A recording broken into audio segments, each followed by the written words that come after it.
आप सभी लोग प्रतिदिन जब पूजन करते हैं, दर्शन करते हैं, कुछ चिंतन भी करते होंगे। चिंतन करते हो कि नहीं करते? तो मन किस में अधिक लगता है? दर्शन में, पूजन में, चिंतन में कि ध्यान में?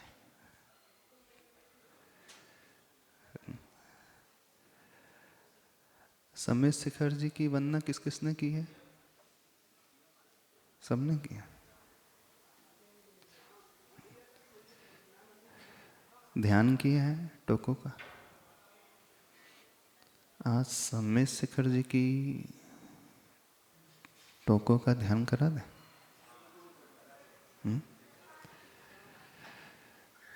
वहां जब आप दर्शन करने जाते हैं तो कौन से भाव भाते हो? किसके दर्शन करते हैं? वहां तो प्रतिमा है नहीं। किसके दर्शन करते हैं? चरणों के। तो चरण तो मार्बल के, वो तो एक जैसे हैं, चाहे फिर वो यहाँ हो चाहे वहाँ हो। क्या अंतर आता है?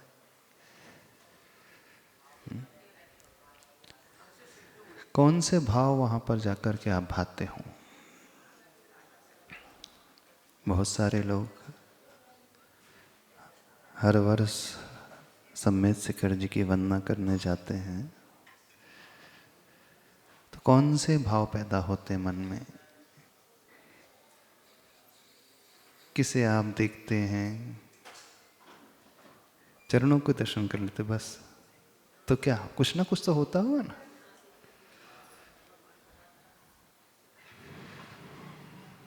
उन टोकों में जाकर के क्या करते हो? कायोत्सर्ग करते हो, एक परिक्रमा करते हैं 3। और क्या करते हो? अर्घ चढ़ाते हो, 9 बार एक नमोकार मंत्र पढ़ते हो। अच्छा, जो तीर्थंकर भगवान की टोक है, उन तीर्थंकर भगवान की जाप करते हो? अच्छा, 7 राजू ऊपर सिद्धशिला में जो विराजमान है तीर्थंकर भगवान की आत्मा के प्रदेश, उसे देखने की कोशिश करते हैं, चरण छूते हैं। ये तो हो गए शरीर से होने वाली क्रिया। मन में कौन से भाव उत्पन्न होते हैं? हाँ, आपने चरण छुआ, ये हाथों से छू लिया, टोकों के दर्शन कर लिया या आंखों से कर लिया, अर्घ पढ़ लिया या वाणी से कह दिया, वचन और काय का प्रयोग हो गया, है ना? अब मन का प्रयोग क्या होता है?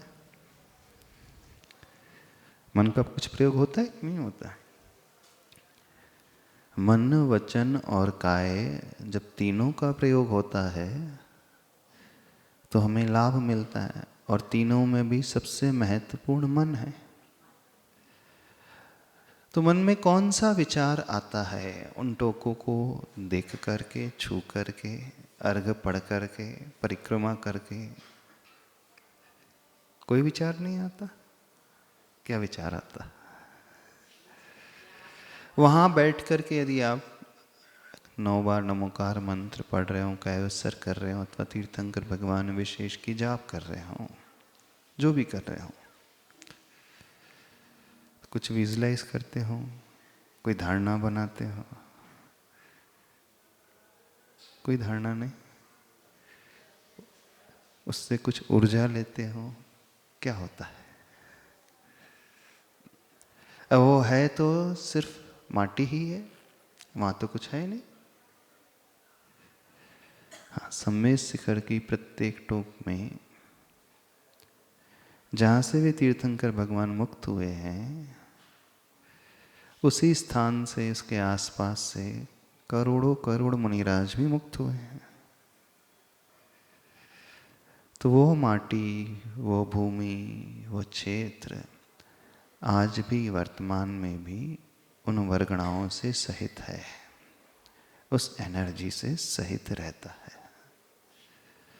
वहाँ जाकर के ये भाव भाना चाहिए कि वैसे ही शक्ति, वैसी ही ऊर्जा हमें प्राप्त हो, वैसे ही परिणाम हम भी अपने भीतर पैदा कर सके।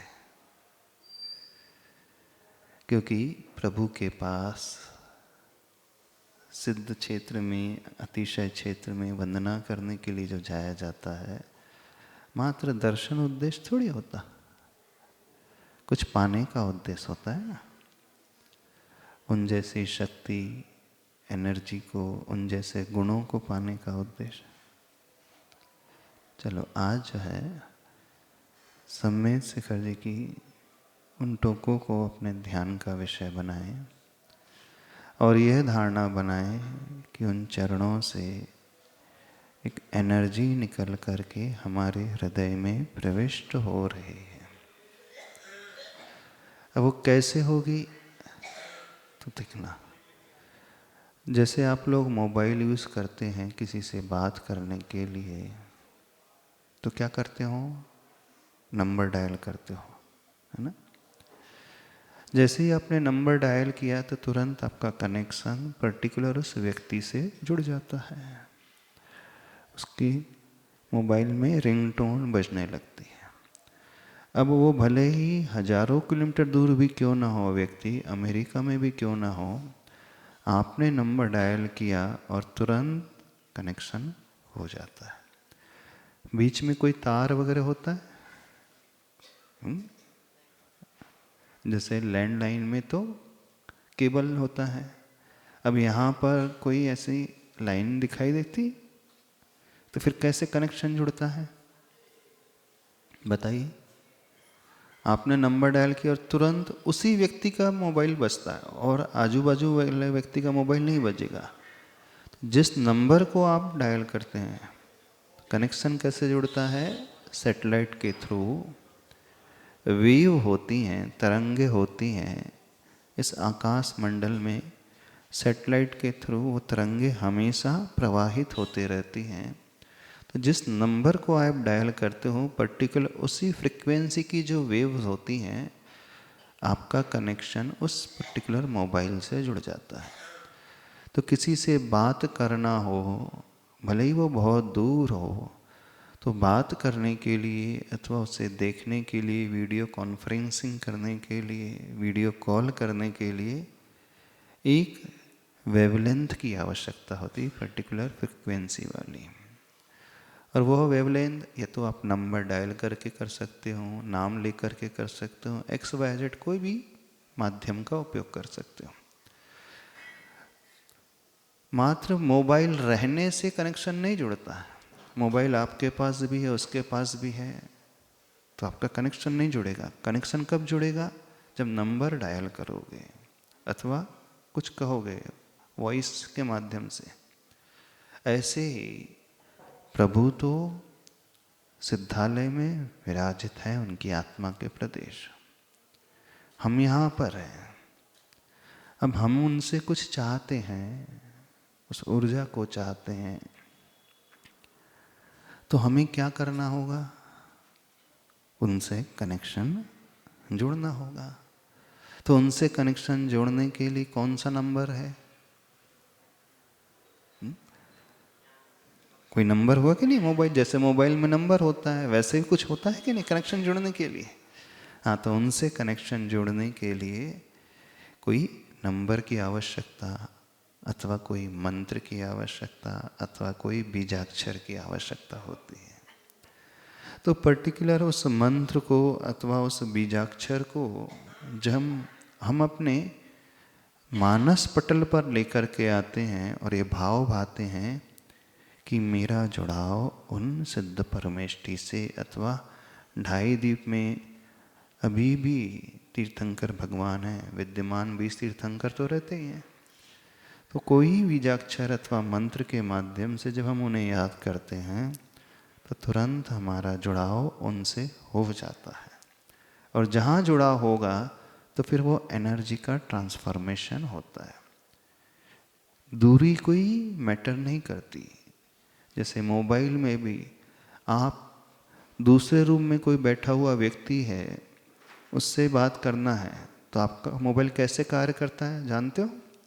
जैसे ही आपने नंबर डायल किया तो नंबर का कनेक्शन सैटेलाइट, फिर सैटेलाइट के थ्रू उस पर्टिकुलर व्यक्ति तक पहुंचता है। तो वो चाहे पड़ोस में बैठा हो चाहे अमेरिका में बैठा हो, वो मैटर नहीं करता, कि प्रोसेस ऐसा ही चलता है। आपने जो भी डायल किया सीधे सैटेलाइट और फिर वहाँ तक पहुँच जाएगा। तो ऐसे ही हम जो चाहते हैं, जिन भगवान को स्मरण करना चाहते हैं, सिद्धों को याद करना चाहते हैं, तो हमें कुछ ना कुछ ऐसे माध्यम का प्रयोग करना पड़ेगा जिससे हम उनसे जुड़ सकें। तो आज एक ऐसे ही माध्यम का प्रयोग करते हैं, ठीक है? तो कौन सा नंबर है? नंबर तो होगा कि नहीं? हाँ, नंबर भी हो सकता है, मंत्र भी हो सकता है, बीजाक्षर भी हो सकता है। जैसे मोबाइल में आपने वॉइस के माध्यम से भी जुड़ सकते हो, अथवा दूसरे सेंसर्स होते हैं, अब तो दूसरे सेंसर भी आने लगे हैं, आँखों के माध्यम से भी। जैसे लॉकिंग सिस्टम होता है, पहले नंबर से खुलता था, फिर कुछ लाइन से खुलता था, फिर थंब इम्प्रेशन आ गया, फिर अब अपनी आँख के कनेक्शन से तुरंत उसका लॉक खुल जाता है। आप कोई नंबर ना भी डायल करो, सिर्फ देखो तो आपकी आईज से जो निकलने वाली रेज हैं अथवा उसमें जो लगा सेंसर सिस्टम है, वो सेंसर हमारी आँखों को रीड कर लेता है और तुरंत वो ऑपरेट होना शुरू हो जाता है। तो लॉक खोलने के लिए अथवा जुड़ने के लिए कोई ना कोई माध्यम होना चाहिए। तो माध्यम किसी भी प्रकार का हो सकता है, डिजिटल माध्यम भी हो सकता है, 10 डिजिट नंबर, अथवा वॉइस का माध्यम भी हो सकता है जो रिकॉग्नाइज कर ले आपका मोबाइल, अथवा आपने कुछ लाइंस खींची डिकोड करने के लिए, आपने लॉकिंग के लिए मान ली सपोज एस बना दिया अथवा एल बना दिया, तो आपकी फिंगर से जो टच होता है वो एल का शेप आता है तो खुलता है, अथवा आपकी आईज को वो रीड कर लेता है सेंसर तो खुल जाता है। तो ऐसे ही प्रभु से जुड़ने के लिए हमें किसी माध्यम की आवश्यकता होती है। वो माध्यम क्या क्या हो सकता है? वो माध्यम एक मंत्र हो सकता है, वो माध्यम एक बीजाक्षर हो सकता है, वो माध्यम नमो सिद्धाड़म हो सकता है, अथवा वह माध्यम हमारे मन में उठने वाला भाव भी हो सकता है। हम संचिंतन करेंगे कि मुझे सिद्ध परमेष्ठी को नमस्कार करना है। जब ये अंदर से चिंतन करेंगे सोच करके, तो तुरंत हमारा कनेक्शन उनसे जुड़ जाता है। और जब कनेक्शन जुड़ जाएगा तो उस एनर्जी को हम उनसे ले सकते हैं। लॉजिक समझ में आ रहा है कैसे करना चाहिए? अब होता क्या है, यदि आप मोबाइल को ऑन ना करो और आपने नंबर बोल दिया तो कनेक्शन जुड़ेगा? मोबाइल आपके पास है, आपने लॉक ही नहीं खोला और उसे देख लिया तो भी नहीं होगा, थंब आपने टच नहीं किया तो भी नहीं खुलेगा। तो कनेक्शन जुड़ने के लिए किसकी आवश्यकता होती है? पहले उसे अनलॉक करने की आवश्यकता होती है ना, लॉक को खोलने की आवश्यकता होती। अब आपने लॉक खोल लिया तो ऑपरेटिंग सिस्टम अब स्टार्ट हो जाता है। अब इसके बाद आप जो कहोगे, देखोगे अथवा नंबर डायल करोगे तो तुरंत जुड़ जाता है। अब ठीक ऐसे ही भगवान की प्रतिमा भी है अथवा सिद्ध शिला भी है और हम भी हैं।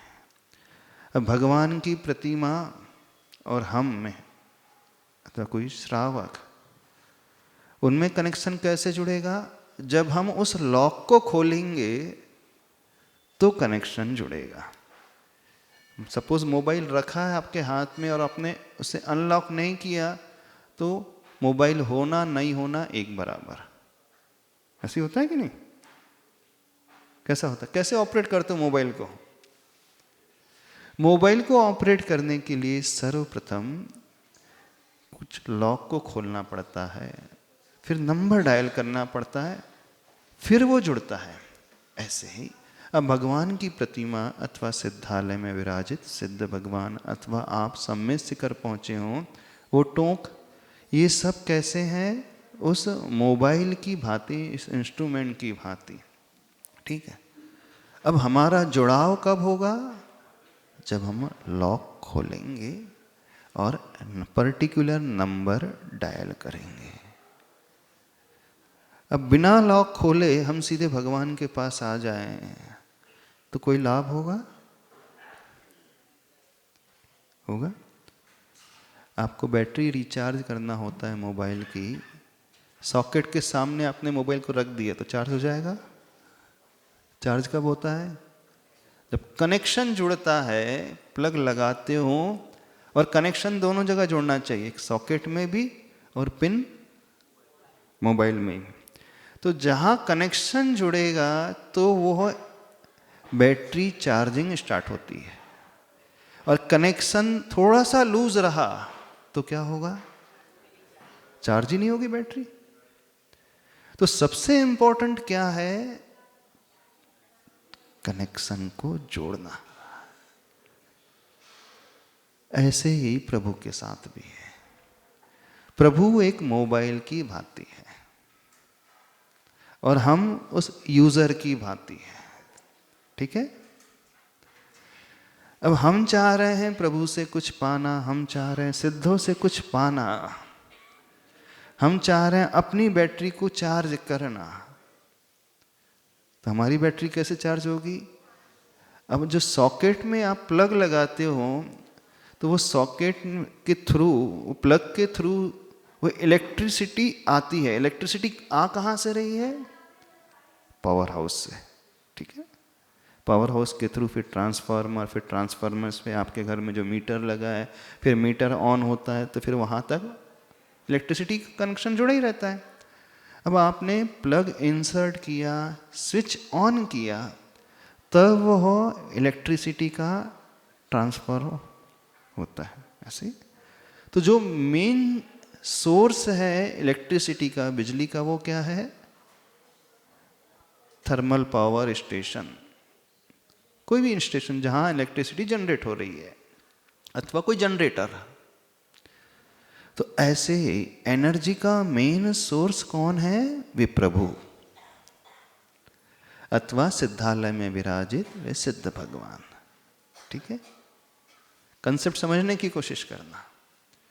अब हम उनसे एनर्जी को चाह रहे हैं, हम उनसे उस वर्गणा को चाह रहे हैं, हम उनसे उस पावर को चाह रहे हैं। तो हम कैसे हैं? हम उस मोबाइल यूजर की भांति हैं। अब हमें एनर्जी वहां से लेना है तो हमें कनेक्शन जोड़ना होगा। अब ये हमारे हाथ में है। अब बिना कनेक्शन जोड़े हम प्रभु के सामने खड़े हो जाएं तो कुछ एनर्जी मिलेगी? बताइए। बिना कनेक्शन जोड़े प्लग को लगाए आप अपने मोबाइल को वहीं पे रख दो तो इलेक्ट्रिसिटी ट्रांसफर होगी? नहीं होगी। सिंपल सा रूल है। बिजली को ट्रांसफर करना है तो कनेक्शन। ऐसे ही प्रभु से हमें कुछ पाना है, चाहे वो अरिहंत हो, चाहे सिद्ध हो, चाहे आचार्य हो, चाहे उपाध्याय हो, चाहे साधु हो, तो सबसे इंपॉर्टेंट है हमारा कनेक्शन जुड़ना। गलती क्या हो जाती है? हम आते तो हैं इनके पास, पर बिना कनेक्शन जोड़े हम बैठ जाते हैं और इंतजार कर रहे हैं कि हमारी बैटरी चार्ज हो जाए। अब दिन भर बैठे रहो, कुछ नहीं होने वाला, संभव ही नहीं। तो कनेक्शन कैसे जोड़े? अब बात आती है तो कौन सा प्लग है? हाँ, वो मंत्र भी हो सकता है। तो चलो आज आपको कनेक्शन जोड़ने के लिए बीजाक्षर की बात करते हैं। ह्रीम बीजाक्षर। अब देखना, वो कुछ भी हो सकता है। ह्रीम हो सकता है, अरहम हो सकता है, ओम हो सकता है, नमो अरिहंताणम भी हो सकता है, नमो सिद्धाणम भी हो सकता है। क्योंकि हर एक के मोबाइल के जो चार्जर होते हैं, उनका प्लग जो होता है, उसकी पिन होती है ना, अलग अलग होती है कि एक से होती है। एक चार्जर दूसरे मोबाइल में लगता है क्या? बताइए, आपके पास सैमसंग का है और एप्पल का चार्जर लग जाएगा? हाँ, वीवो का लग जाएगा। तो जितनी कंपनीज होती हैं मोबाइल की, उनके चार्जर का सॉकेट जो है अलग अलग प्रकार का होता है, पिन जो है अलग अलग साइज की होती है। तो पर्टिकुलर साइज की पिन और सॉकेट हो तो ही वह चार्जर काम करेगा। ऐसे है ना कंसेप्ट। तो ऐसे ही चाहे हम अरिहंत सिद्धाचार उपाध्याय साधु पंच परमेष्टि से जुड़ने की बात कर रहे हैं, एनर्जी को पाने की बात कर रहे हैं, तो अलग अलग सॉकेट हो सकते हैं, अलग अलग पिन हो सकती हैं। पर कुछ पिन ऐसी होती हैं वो बहुत सारे मोबाइल में लग जाती हैं, होती है। जैसे चाइनीज होते हैं तो वीवो में भी लग जाएगा, ओप्पो में भी लग जाएगा, कॉमन सब में लग जाता है। जो जेनरिक होती है ना वो सब में लग जाती है, और जो स्पेशल होती हैं, कस्टमाइज्ड होती हैं, उनका लॉकिंग सिस्टम थोड़ा अलग प्रकार का होता है, तो उनका चार्जर अलग ही होगा, है स्पेशल चार्जर होगा। और जो जनरल होता है, तो कुछ मंत्र ऐसे होते हैं वो हर जगह कार्य कर सकते हैं। जैसे ओम बीजाक्षर, ह्रीम बीजाक्षर। अब ह्रीम बीजाक्षर जो है वो किसी के साथ भी जुड़ सकता है। जब आप पार्श्वनाथ भगवान की पूजा करते हो, अरिहंत भगवान की पूजा करते हो, अर्घ चढ़ाते हो, तो क्या बोलते हो? ओम ह्रीम श्री पार्श्वनाथ जनेन्द्राय अर्घम निर्वपामि तीसवा, ऐसे बोलते हैं ना। अब ह्रीम बीजाक्षर यूनिवर्सल बीजाक्षर है। ह्रीम बीजाक्षर मुख्य रूप से तो सिद्ध परमेष्टि वाचक माना जाता है। जैसे पंच परमेष्टि हैं और उनके 5 बीजाक्षर हैं, राम ह्रीम ह्रूम रौम र। अरिहंत सिद्ध आचार उपाध्याय साधु, तो अरिहंत भगवान का हो गया राम, सिद्ध भगवान का हो गया ह्रीम, आचार्य का ह्रूम, उपाध्याय का रौम और साधुओं का र। पर जब आप पूजा करते हो अरिहंतों की, तो कौन से बीजाक्षर का प्रयोग करते हो अर्घ चढ़ाने में? राम का करते हो, रीम का करते हो। सिद्ध भगवान की पूजा में कौन सा बीजाक्षर का प्रयोग करते हो? जिनवाणी का जब अर्घ चढ़ाते हो तो कौन से बीजाक्षर का प्रयोग करते हो? रीम बीजाक्षर का। आचार्य की पूजा में रीम का भी करते, रोम का भी कर सकते हैं। पर्टिकुलर आचार्य की कर रहे हैं तो पर्टिकुलर रोम बीजाक्षर भी हो सकता है। यदि रोम ना भी करे, रीम भी चल सकता है, उसमें कोई ऐसी बात नहीं है कि ह्रीम बीजाक्षर हमने कह दिया ओम ह्रीम आचार्य श्री विद्यासागराय नमः, तो गलत नहीं है। ह्रीम बीजाक्षर एक ऐसा बीजाक्षर है जो 5 ही परमेष्टि के साथ प्रयोग किया जा सकता है। इसलिए किया जा सकता है क्योंकि ह्रीम जो है मूल रूप से वो सिद्ध परमेष्टि तक ले जाने वाला है, और सिद्ध दशा जो है अथवा सिद्धत्व सब आत्मा का लक्ष्य होता है। चाहे वो साधु हैं, उनका भी लक्ष्य क्या है? सिद्ध बनना। उपाध्याय परमेष्टि है, उनका भी उद्देश्य क्या है जीवन में? मोक्ष पाना, सिद्ध दशा को पाना। आचार्य हैं, उन्हें भी सिद्ध बनना है, और अरिहंत हैं, उन्हें भी सिद्ध बनना है। तो जो चारों ही परमेष्टि हैं, अरिहंत, आचार्य, उपाध्याय और साधु, उन सब का लक्ष्य सिद्धत्व दशा को पाना, मोक्ष पाना। तो जो अंतिम लक्ष्य है, तो वह अंतिम लक्ष्य सबका एक जैसा है। तो इसलिए ह्रीम बीजाक्षर सभी परमेष्टि के साथ प्रयोग हो सकता है। ह्रीम बीजाक्षर बड़ा पावरफुल बीजाक्षर है, यूनिवर्सल बीजाक्षर है। ह्रीम बीजाक्षर के माध्यम से हम देव के साथ भी जुड़ सकते हैं, गुरु के साथ भी और शास्त्र के साथ भी। तो जब आप जिनवाणी का अर्घ चढ़ाते हो तो वहाँ पे भी ह्रीम बीजाक्षर है, गुरु का अर्घ चढ़ाते हो तो वहाँ भी ह्रीम है, और अरिहंत भगवान अथवा पंच परमेष्टि तो वहाँ भी ह्रीम है। तो ह्रीम सार्वभौमिक है, इसलिए ह्रीम बीजाक्षर अपने आप में बहुत महत्वपूर्ण स्थान रखता है। ह्रीम बीजाक्षर के ध्यान से अथवा उसके प्रयोग से हम बहुत एनर्जी को पा सकते हैं। तो जब हमें उन पंच परमेष्टि से अथवा सिद्धों से जुड़ना है तो उनके लिए अब क्या नंबर हो गया? मोबाइल नंबर ह्रीम बीजाक्षर। अथवा विशेष स्पेशल नंबर क्या हो जाएगा? नमः सिद्धेभ्य भी हो सकता है, नमो सिद्धाड़म भी हो सकता है। संस्कृत में है तो नमः सिद्धेभ्य हो गया, प्राकृत में है तो नमो सिद्धाड़म हो गया, अथवा सिद्ध भी हो सकता है अपने आप में, सिर्फ हम सिद्ध कह रहे हैं। हो सकता है कि नहीं हो सकता? बात समझ में आ रही, नहीं समझ में आ रही? तो ये जितने भी मंत्र हैं अथवा बीजाक्षर हैं, इनका प्रयोग क्या होता है, क्यों होता है? इनका प्रयोग उन एनर्जीज, उन परमेष्टि से जोड़ने के लिए और उस एनर्जी को पाने के लिए। तो जैसे आप मोबाइल नंबर को स्टोर करके, सेव करके रखते हैं, याद कर लेते हैं, तो जब तक वो मोबाइल नंबर ना हो तो आप उस व्यक्ति से बात नहीं कर सकते। ऐसे ही इन प्रभु से बात करना हो अथवा प्रभु से जुड़ना हो तो हमें कोई ना कोई ऐसा मोबाइल नंबर अथवा कोई बीजाक्षर को रखना पड़ेगा। तो ह्रीम बीजाक्षर। अब जब आप सम्मेद शिखर जी जाते हैं, एक स्थिति वो है कि आप साक्षात प्रत्यक्ष में जाकर के उन टोकों की वंदना कर रहे हैं।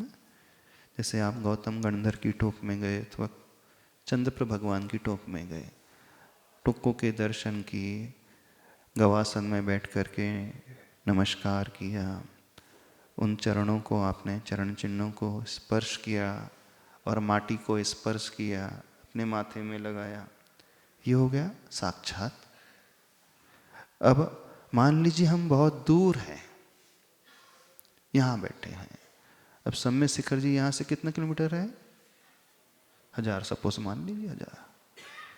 अब 1000 किलोमीटर दूर हमें उन टोकों से जुड़ना है, तो हम कैसे जुड़े?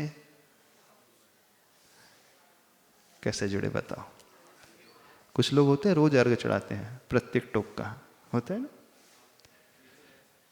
कुछ लोग एक साथ ही सम्मेद शिखर की सारी टोकों का अर्घ चढ़ा देते हैं। कुछ लोग एक एक नाम लेकर के गौतम गणधर से शुरू करके पार्श्वनाथ भगवान की टोकों को याद करके अर्घ चढ़ाते हैं।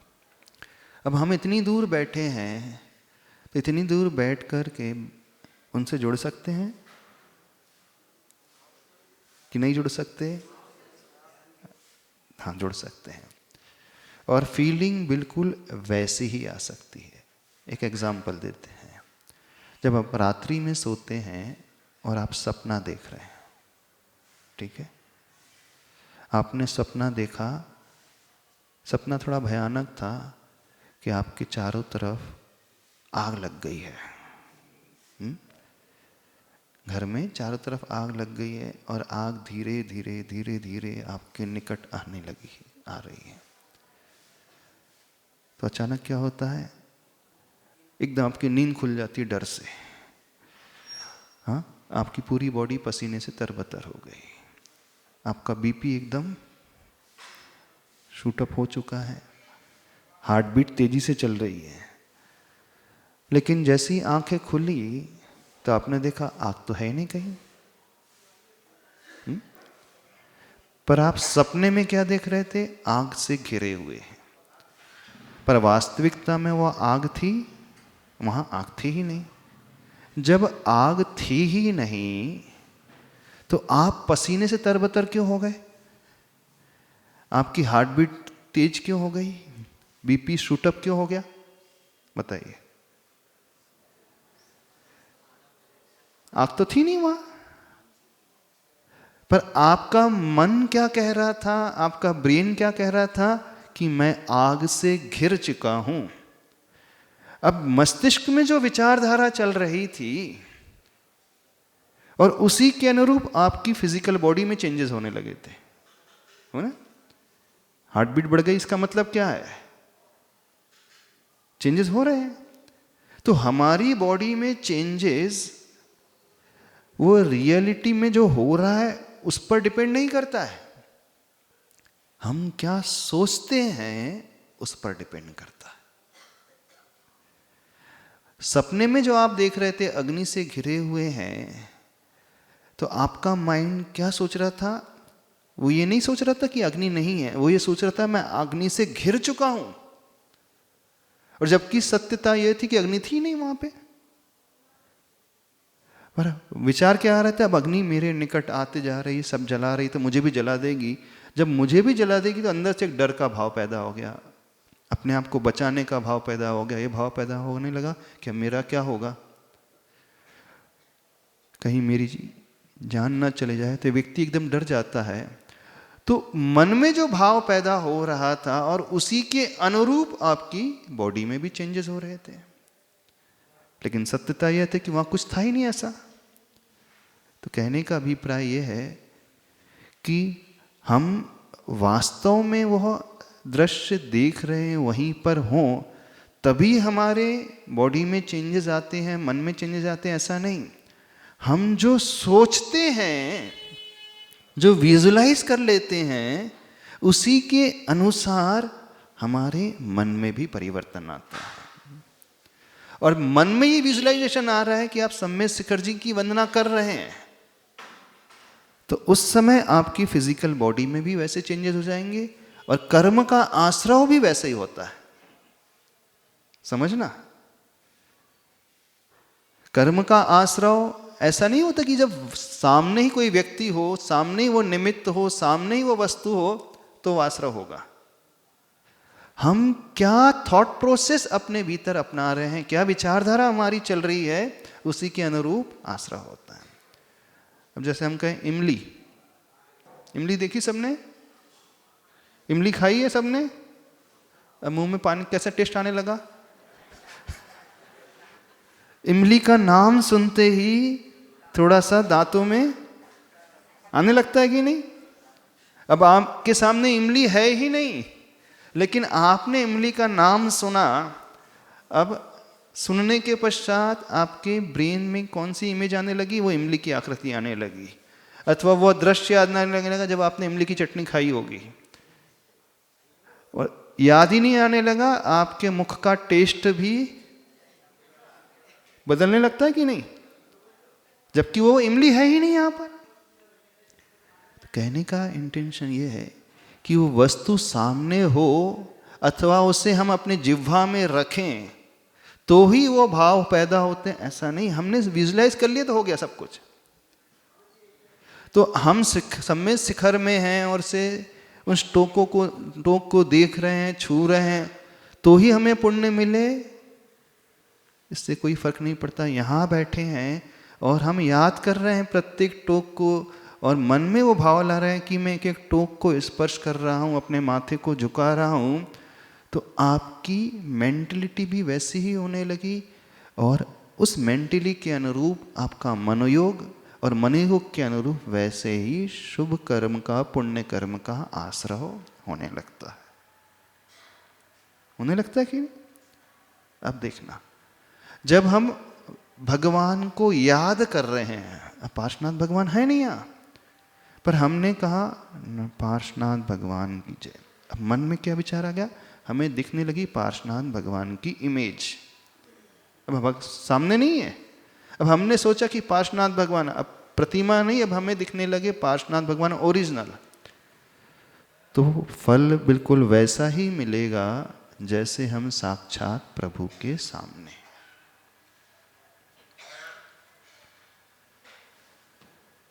और एक उदाहरण दे दें। जब व्यक्ति किसी शत्रु को याद करता है, शत्रु नहीं है, तो भी उसके भाव खराब होने लगते कि नहीं? कट्टर दुश्मन है, वो एकदम याद आ जाए तो भाव कैसे होने लगते? और शरीर में फिर चेंजेस भी वैसे ही होने लगते। तो भगवान हो अथवा ना हो वो मैटर नहीं करता है, हमारे मन में कौन सा भाव आ रहा है ये मैटर करता है। स्तुति स्तोतु साधो भवेन नमा भवेत, वो भवित, वो हो अथवा न हो, प्रभु हो अथवा न हो, वो मैटर नहीं करता है। हमें पुण्य हमारे उस विचारधारा से, जिसकी हम स्तुति कर रहे हैं, भवेन नामा भवेत स्तुत्यः, वो स्तुति करने वाला और जिसकी वह स्तुति कर रहा है, स्तुत्य पूज्य हो अथवा ना हो, उससे कोई मायने फर्क नहीं पड़ता है। हम क्या सोचते हैं उससे फर्क पड़ता है। समझ में आ रहा है? तो कुल मिलाकर के हमें अपने मानस पटल पर उन प्रभु से जुड़ने के लिए कुछ पुरुषार्थ करना चाहिए। अब वह जुड़ने के लिए उनका नंबर वो बीजाक्षर भी हो जाता है। जैसे हमने कहा ह्रीम, तब ह्रीम कहते ही अब हमारे मन में वो याद आने लगा, सिद्ध सिला सिद्ध। अब हमने वाणी से ह्रीम कहा, मन से उसे याद किया, तो कनेक्शन तुरंत जुड़ गया। हमने कहा सुवर्णभद्र टोंक, क्या कहा? स्वर्णभद्र टोका। अब दिखने लगे पार्श्वनाथ भगवान के वो चरण दिखने लगे। तो सुवर्णभद्र टोक जुड़ने के लिए माध्यम हो गई पार्श्वनाथ भगवान की टोक से। शब्द अपने आप में वो नंबर बन गया, जैसे मोबाइल का नंबर होता है। तो ऐसे ही कोई मंत्र जो है बीजाक्षर है, इसके माध्यम से हम उनसे अपने आप को जोड़ सकते हैं। पर जुड़ेंगे तब जब जो हम कह रहे हैं वैसा सोचेंगे। अब कई बार हम कह जाते हैं और सोचते नहीं है, तो फिर जुड़ता नहीं है, कनेक्शन नहीं जुड़ता। जैसे आप भक्तामृत स्तोत्र पढ़ रहे हो, 48 श्लोक पढ़ लिए, जुड़ता है? हर श्लोक में कनेक्शन जुड़ता है आदिनाथ भगवान से। भक्तामर प्रणत मौली मणि प्रभाना तम्मान तुंग मवसा समुपैति लक्ष्मी। अरे खत्म हो गया, पता ही नहीं चला कब शुरू हुआ कब खत्म हो गया। होता है ना, जिसे याद हो जाता है भक्तामर स्तोत्र, अथवा जो पूजा याद हो जाती है, अथवा विनय पाठ शुरू करते हो, कब शुरू होता है कब समाप्त हो जाता है पता चलता है? पता चलता है? नहीं चलता। तो पता नहीं चल रहा है, इसका अर्थ है उस स्तुति में, उस स्तोत्र में, उस श्लोक में हमारा कनेक्शन पर्टिकुलर उस व्यक्ति से, उन प्रभु से नहीं जुड़ रहा है। कैसे? आपने नंबर तो कह दिया, लेकिन मोबाइल को अनलॉक किया ही नहीं। तो भले ही कितना भी आप कहते रहो, नंबर बटन दबाते रहो, उससे कोई फर्क नहीं पड़ता है। तो क्या करना है? आज प्रोसेस समझ गए। अब कल ह्रीम बीजाक्षर के माध्यम से, सम्मित शिखर की टोक से और उन प्रभु से जुड़ने की कोशिश करेंगे, और एनर्जी कैसे लेते हैं वो बताएंगे। आज तो समय हो गया, इतने रखते हैं। बोले अनंतानंत सिद्ध परमेष्टि भगवान की जय। बोलिए परम पूज्य अध्यापक महर्षि वीर सागर जी महाराज जी की।